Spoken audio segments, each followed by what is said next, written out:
আমার আল্লাহ রব্বুল আলামিন সূরা বাকারা আয়াতুল কুরসির মধ্যে জানিয়ে দিলেন, আল্লাহু লা ইলাহা ইল্লা হুয়াল হাইয়ুল কাইয়্যুম। আল্লাহু আকবার। আমার আল্লাহ রব্বুল আলামিন বললেন, আমি আল্লাহ এক, আল্লাহ ছাড়া কোনো মাবুদ নাই, আল্লাহ ছাড়া কোনো ইলাহ নাই, যিনি চিরঞ্জীব, যিনি জীবিত, সমগ্র সৃষ্টির নিয়ন্ত্রণকারী আমার আল্লাহ রব্বুল আলামিন। সুবহানাল্লাহ। আমার আল্লাহ রব্বুল আলামিন এবার দ্বিতীয় নম্বর আয়াতে জানিয়ে দিলেন, লা তাখুযুহু সিনাতু ওয়ালা নাওম। আমার আল্লাহ রব্বুল আলামিনের তদরাও নাই, নিদ্রাও নাই। আমার আল্লাহ রব্বুল আলামিন কখনোই ঘুমান না। সুবহানাল্লাহ। হযরত ইব্রাহিম আলাইহিস সালাতু ওয়াস সালাম এক আল্লাহর দাওয়াত দিলেন, তাওহীদের দাওয়াত দিলেন। এই আয়াতুল কুরসিতে তাওহীদের কথা এসেছে। যখন হযরতে ইব্রাহিম আলাইহিস সালাতু ওয়াস সালাম যখন তাওহীদের দাওয়াত দিলেন, পিতা আজর, ইব্রাহিম আলাইহিস সালাতু ওয়াস সালামের পিতা আজর মূর্তি পূজারি করে, দেব দেবতার পূজারি করে, দেব দেবতাকে প্রভু বলে স্বীকার করে, মূর্তি পূজারি করে। ইব্রাহিম আলাইহিস সালাতু ওয়াস সালাম পিতা আজরকে দাওয়াত দিলেন, এক আল্লাহর কথা বললেন, এক আল্লাহকে বাবা তুমি মেনে নাও আর কালেমা পড়ে নাও, মুসলমান হয়ে যাও। যদি এক আল্লাহকে মেনে নাও তাইলে মারা যাওয়ার সাথে সাথেই খোদার আল্লাহর জান্নাতে নিয়ে যাবে। সুবহানাল্লাহ। এক আল্লাহর যখন দাওয়াত দিলেন, হযরত ইব্রাহিম আলাইহিস সালাতু ওয়াস সালাম পিতা আজর ইব্রাহিম আলাইহিস সালাতু ওয়াস সালাম সন্তানকে ডাক দিয়ে বললেন, ও আমার সন্তান ইব্রাহিম, তুমি যদি তোমার আল্লাহর দাওয়াত দাও, তাওহীদের কথা বলো, তাইলে আমার বাড়িতে তুমি বসবাস করো, আমার বাড়িতে তুমি লালন পালন হও, লালিত পালিত হও। যদি এক আল্লাহর দাওয়াত দাও তোমার আল্লাহর, তাইলে আমার ঘর ছাড়া তোমাকে করতে হবে, আমার ঘর ছাড়া তোমাকে করব, আমার ঘরে তোমাকে থাকতে দিব না। ইব্রাহিম আলাইহিস সালাতু ওয়াস সালাম বললেন, বাবা গো, তোমার ঘরে আমি লালিত পালিত হই, তোমার ঘরে আমি বসবাস করি, তোমার ঘরে থাকি, আমি তোমার সন্তান। বাবা গো, তুমি আমাকে তাড়িয়ে দাও, আমার কোনো দুঃখ নাই, আমার কোনো কষ্ট নাই, আমার কোনো দুঃখ নাই, আমার কোনো কষ্ট নাই। বাবা গো, কিন্তু আমি তোমার জন্য দোয়া করি, আল্লাহ যেন সর্ব অবস্থায় তোমাকে, আল্লাহ রব্বুল আলামিন যেন হেদায়েত দেয়। সর্ব অবস্থায় তোমার জন্য শান্তি কামনা করি, সর্ব অবস্থায় তোমাকে যেন আল্লাহ রব্বুল আলামিন শান্তিতে রাখে। সুবহানাল্লাহ। তিনি শান্তির দোয়া করলেন, তিনি হেদায়েতের দোয়া করলেন হযরত ইব্রাহিম আলাইহিস সালাতু ওয়াস সালাম। এখান থেকে একটা শিক্ষা, পিতামাতা নাস্তিক হোক, পিতামাতা খারাপ হোক, তারপরেও পিতামাতার জন্য সর্ব অবস্থায় সন্তানরা ভালো দোয়া করবে, ভালো মঙ্গল কামনা করবে। সন্তানরা কখনোই পিতামাতার ওপর কঠোর হবে না। হযরতে ইব্রাহিম আলাইহিস সালাতু ওয়াস সালাম এটাই শিক্ষা কি পিতা আজরের জন্য তিনি দোয়া করলেন, বাবা আল্লাহ রব্বুল আলামিন যেন তোমাকে হেদায়েত দেয় এবং আল্লাহ রব্বুল আলামিন যেন তোমাকে শান্তিতে রাখে। সুবহানাল্লাহ। এই জন্য এখান থেকে শিক্ষা, সন্তানাদি আমরা যারা আছি পিতামাতার প্রতি শ্রদ্ধা রাখবো, ভালোবাসা রাখবো, কেননা এই হুকুম সরাসরি আমার আল্লাহ রাব্বুল আলামিন আমাদেরকে দান করলেন। সুবহানাল্লাহ। হযরত ইব্রাহিম আলাইহিস সালাতু ওয়াস সালামকে পিতা আজর ঘর থেকে বের করে দিল। ইব্রাহিম আলাইহিস সালাতু ওয়াস সালাম ঘর ছাড়া হলেন। তৎকালীন যুগে এক বাদশার কানে হযরত ইব্রাহিম আলাইহিস সালাতু ওয়াস সালামের এই কথা চলে গেল কি হযরত ইব্রাহিম আলাইহিস সালাতু ওয়াস সালাম এক আল্লাহর দাওয়াত দেয়, তাওহীদের দাওয়াত দেয়, এক আল্লাহর দাওয়াত দেয় কি আল্লাহ এক, আল্লাহ অদ্বিতীয়, আল্লাহ ছাড়া কোনো মাবুদ নাই, এই কালেমার দাওয়াত দেয়।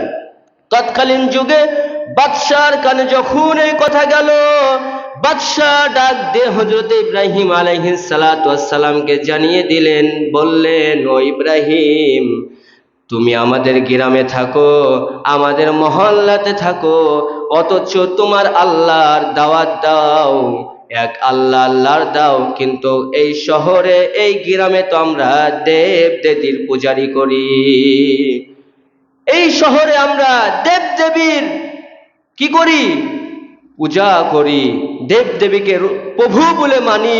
তুমি কোথা থেকে ইব্রাহিম এক ওহী নিয়ে আসলে যে ওহীর এক আল্লাহর দাওয়াত দাও, তাওহীদের দাওয়াত দাও। ইব্রাহিম, তুমি যদি এক আল্লাহর দাওয়াত দাও আমাদের গ্রামে থেকে, তুমি কিন্তু থাকতে পারবা না, তুমি আল্লাহর এই দাওয়াত কাজ তুমি বন্ধ করো। ইব্রাহিম আলাইহিস সালাতু ওয়াস সালামকে এই কথা যখন বলল, ইব্রাহিম আলাইহিস সালাতু ওয়াস সালাম তারপরও চুপ থাকলেন না, আল্লাহর দাওয়াত দিলেন।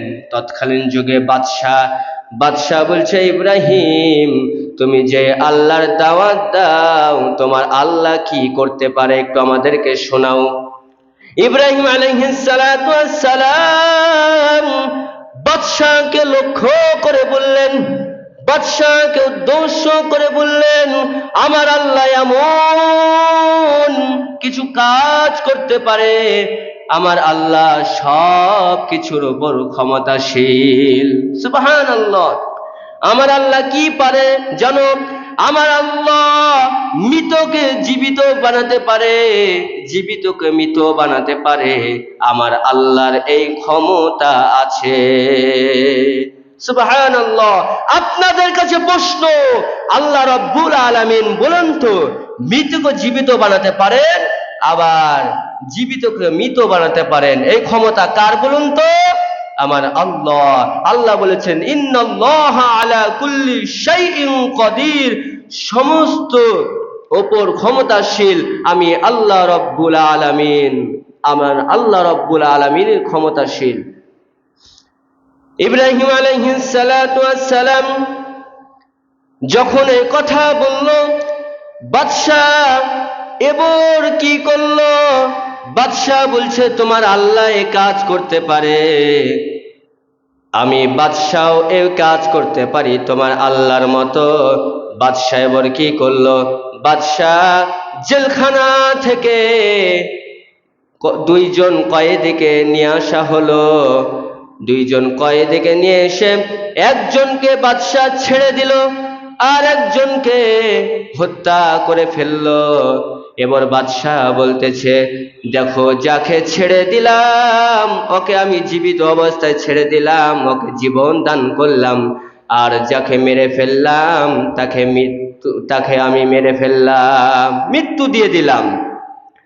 ইব্রাহিম আলাইহিস সালাতু ওয়াস সালাম এই দৃশ্য দেখলেন এবং টেকনিক অবলম্বন করলেন। ইব্রাহিম আলাইহিস সালাতু ওয়াস সালাম থেমে গেলেন। এবার ইব্রাহিম আলাইহিস সালাতু ওয়াস সালাম টেকনিক অবলম্বন করে হযরত ইব্রাহিম আলাইহিস সালাতু ওয়াস সালাম ওই বাদশাকে উদ্দেশ্য করে আরেকটা প্রশ্ন করলো, বাদশাহ, আমার আল্লাহ এমন একটা কাজ করতে পারে যে কাজটা তুমি কখনোই পারবে না। সুবহানাল্লাহ। বলে, তোমার প্রভু, তোমার আল্লাহ আর কি করতে পারে বলো? ইব্রাহিম আলাইহিস সালাতু ওয়াস সালাম এই কালেমার দাওয়াত দিতে যে কত নির্যাতন, স্টিম রোলার, কত নির্যাতন সইতে হয়েছে, কত জুলুম সইতে হয়েছে।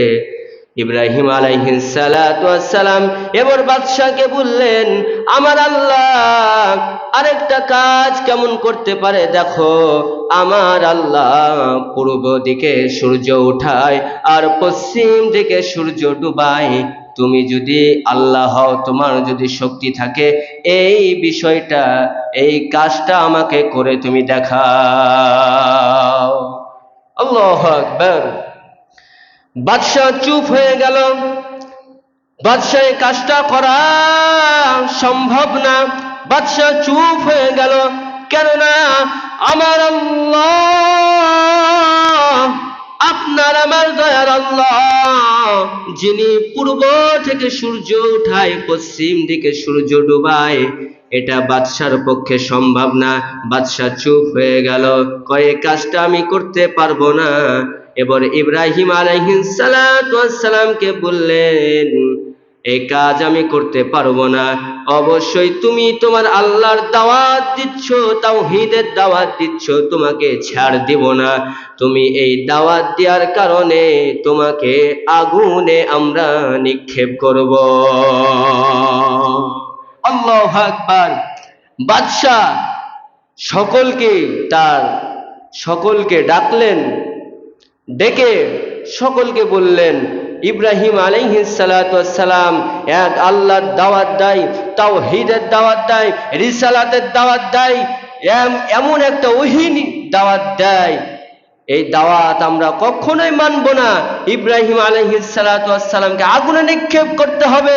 ইব্রাহিম আলাইহিস সালাতু ওয়াস সালামকে আগুনে নিক্ষেপ করো।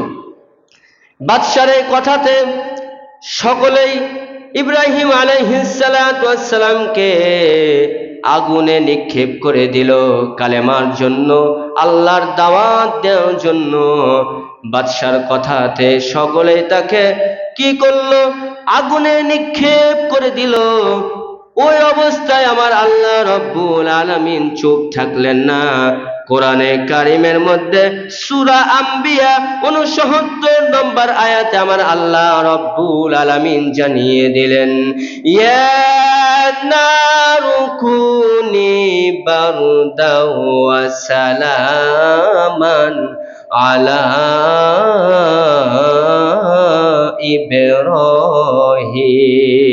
ইব্রাহিম। আল্লাহু আকবার। ইব্রাহিম আলাইহিস সালাতু ওয়াস সালামকে যখন আগুনে নিক্ষেপ করলো বাদশা এবং সকলেই যখন আগুনে নিক্ষেপ করলো, তখনই আমার আল্লাহ রাব্বুল আলামিন সূরা আম্বিয়া 69 নম্বর আয়াত নাজিল করে আগুনকে বলল, আমার ইব্রাহিমের জন্য আগুন তুমি শীতল হয়ে যাও, তুমি নিরাপদ হয়ে যাও, তুমি ঠান্ডা হয়ে যাও। সুবহানাল্লাহ। আল্লাহ রাব্বুল আলামিনের প্রতি আস্থা রাখলেন, ভরসা রাখলেন, আল্লাহকে মৃত্যুর আগ পর্যন্ত ছাড়লেন না। ইব্রাহিম আলাইহিস সালাতু ওয়াস সালামের উপর নির্যাতন জুলুম এসেছে, তারপর আল্লাহ রাব্বুল আলামিনের পথ থেকে এক চুল পরিমাণ ইব্রাহিম আলাইহিস সালাতু ওয়াস সালাম সরে নাই। এই জন্যই আগুনকে আল্লাহ রাব্বুল আলামিন কি করলেন? নিরাপদ করে দিলেন। সুবহানাল্লাহ। এই জন্য আমরা এই দুনিয়াতে আমরা বসবাস করতেছি, আল্লাহকে প্রভু বলে মেনে নিয়েছি, আল্লাহর প্রতি ঈমান এনেছি। সর্ব অবস্থায় জেল আসুক, নির্যাতন আসুক, জুলুম আসুক, সর্ব অবস্থায় আমরা আল্লাহ রাব্বুল আলামিনকে মৃত্যুর আগ পর্যন্ত রব হিসাবে স্বীকার করব। মৃত্যুর আগ পর্যন্ত আমরা কাকে রব হিসাবে স্বীকার করব? আল্লাহ রাব্বুল আলামিনকে। এবার আল্লাহ রাব্বুল আলামিন আয়াতুল কুরসি 2 নম্বর আয়াতে এবার আল্লাহ রাব্বুল আলামিন জানিয়ে দিলেন, লা তাখুযুহু সিনাতু ওয়ালা নাওম। আমার আল্লাহ রাব্বুল আলামিন বললেন, আমার তদ্রাও নাই, আমার নিদ্রাও নাই, আমি কখনো ঘুমাই না। সুবহানাল্লাহ পড়ুন।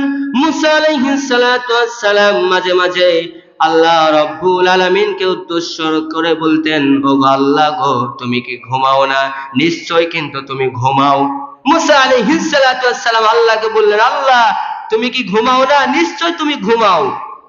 এবার আল্লাহ রাব্বুল আলামিন মুসা আলাইহিস সালাতু ওয়াস সালামকে উদ্দেশ্য করে বললেন, ও মুসা, আমি কিন্তু ঘুমাই না, তুমি আমাকে বলতেছো আমি ঘুমাই, তাইলে তোমাকে একটা কাজ করতে হবে। আমি তোমাকে একটা কাজ দিব, তুমি কাছের জগ নিয়ে আজকে দাঁড়ায়া থাকবে। মুসা আলাইহিস সালাতু ওয়াস সালাম কাছের জগ নিয়ে দাঁড়িয়ে আছেন। এমন তো অবস্থায় হযরতে মুসা আলাইহিস সালাতু ওয়াস সালামের ঘুম চলে আসলো। কাছের গ্লাসটা, কাছের জগটা জমিনে পড়ে ঠ্যাক করে ভেঙে গেল। এমন তো অবস্থায় আল্লাহ রাব্বুল আলামিন মুসা আলাইহিস সালাতু ওয়াস সালামকে উদ্দেশ্য করে ডাক দিয়ে বললেন, মুসা রে, আমি তোমাকে একটা কাজ দিলাম, কাজটা কি করেছো? না, জমিনে ওই গ্লাসটা, জগটা ঠ্যাক করে পড়ে ভেঙে গেছে, কাজটা পরিপূর্ণভাবে কি করেছো? মুসা আলাইহিস সালাতু ওয়াস সালাম আল্লাহ রাব্বুল আলামিনকে উদ্দেশ্য করে বললেন, আল্লাহ গো, তুমি কাজ দিয়েছিলে, কাছের জগটা নিয়ে আমি দাঁড়িয়েছিলাম, এমন তো অবস্থায় আমার ঘুম চলে এসেছে, কাছের জগটা ঘুমন্ত অবস্থায় জমিনে পড়ে ঠ্যাক করে পড়ে ভেঙে গেছে। এমন তো অবস্থায় কাছের জগটা হাত থেকে পড়ে ঠ্যাক করে ভেঙে গেছে। এবার আল্লাহ রাব্বুল আলামিন হযরতে মুসা আলাইহিস সালাতু ওয়াস সালামকে বললেন, ও মুসা, তোমাকে একটা কাজ দিলাম, ওই কাজটা তুমি করতে পারলা না, তোমার ঘুম চলে এসেছে, তাইলে দেখো, আমি আল্লাহ রাব্বুল আলামিন কখনোই ঘুমাই না। আমি আল্লাহ রাব্বুল আলামিন দুনিয়ার মানুষগুলোকে নিয়ন্ত্রণ করতেছি, সর্ব অবস্থায় আমি আল্লাহ জাগ্রত।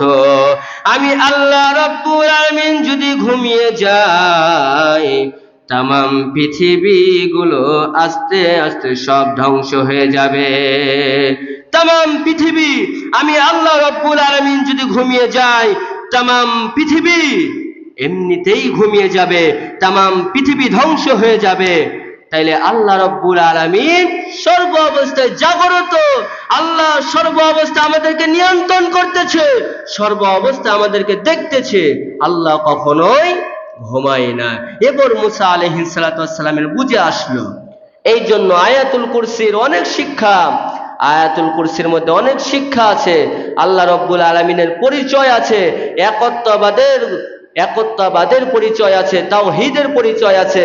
এই জন্য আয়াতুল কুরসির এত ফজিলত যে আয়াতুল কুরসির ব্যাপারে বিশ্বনবীজি হযরত মুহাম্মদ সাল্লাল্লাহু আলাইহি ওয়াসাল্লাম একবার সাহাবীকে জিজ্ঞেস করলেন, সাহাবী উবাই ইবনে কাবকে জিজ্ঞেস করলেন, উবাই ইবনে কাবকে জিজ্ঞেস করলেন কি কোরআন শরীফের মধ্যে সবচাইতে কোনটা বড় আয়াত? উবাই ইবনে কাব বললেন, ইয়া রাসূলুল্লাহ, ইয়া হাবিবুল্লাহ, কোরআন শরীফের মধ্যে সবচাইতে বড় আয়াত সেটা হচ্ছে আয়াতুল কুরসি। সুবহানাল্লাহ। তাহলে আয়াতুল কুরসি এত গুরুত্বপূর্ণ একটি, ফজিলতপূর্ণ একটি সূরা, এজন্য আয়াতুল কুরসি আমরা সর্ব অবস্থায় পড়ব। এমন এসেছে কি আয়াতুল কুরসি যদি আমরা 5 ওয়াক্ত নামাজের পর একবার পাঠ করতে পারি, বলা হয়েছে ওই ব্যক্তি জান্নাতে যাওয়ার জন্য একটাই বিষয় বাধা থাকে, সেই বিষয়টা হচ্ছে মৃত্যু। মানে ওই ব্যক্তি মৃত্যু বরণ করে না, এই জন্য আল্লাহর জান্নাতে যায় না। মৃত্যু বরণ করার সাথে সাথে আমার আল্লাহর জান্নাতে চলে যাবে। সুবহানাল্লাহ। এই জন্য আয়াতুল কুরসি আমরা সর্ব অবস্থায় পড়ব। আজকের আলোচনা থেকে এখানে শিক্ষা, আয়াতুল কুরসি দল মত নির্বিশেষে আমরা মুখস্থ করব, দল মত নির্বিশেষে আমরা আয়াতুল কুরসি 5 ওয়াক্ত নামাজের পর পড়ব। সেই তৌফিক, সেই যোগ্যতা আল্লাহ রাব্বুল আলামিন আমাদেরকে সকলকেই দান করুক। আমরা সকলে পড়ছি আল্লাহুম্মা আমিন।